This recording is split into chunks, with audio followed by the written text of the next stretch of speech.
Business and homeowners in Titusville are left dealing with damages left behind by the flooding that happened over the weekend. The story is new at 10 o'clock. Julia Hazel was in Titusville tonight. She joins us now in the control room with much more on the story. Julia? Good evening, Sean. Now, flooding is nothing new for residents of Titusville and are looking for answers from the city on some solutions. What residents described as a river flowing through downtown Titusville was actually a flood moving its way through the city. Susan Drake's quick thinking saved her and her brother's business from the water.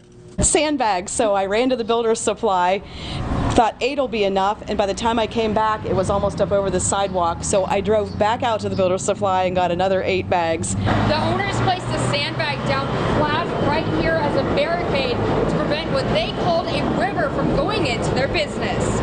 While Drake was keeping the business dry, her brother was at his home trying to save it from the water that was entering his basement. Everything just creeped up, and we ended up with about 6 inches of water in our basement. The positive thing is we did have everything up because I've had floods in my basement before, years past. In an effort to help residents with the damages from the flood, city officials have some solutions. One of those is to partner with the county.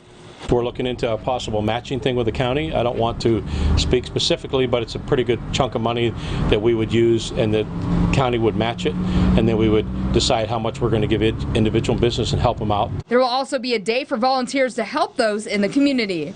Get some volunteers and maybe have a cleanup day this week where if anybody needs help cleaning out their basement, anything around their home, we're going to be there to lend a hand. In another effort to help the community, the city plans to use most of its Tuesday night special council meeting, letting residents describe their situation after the flood.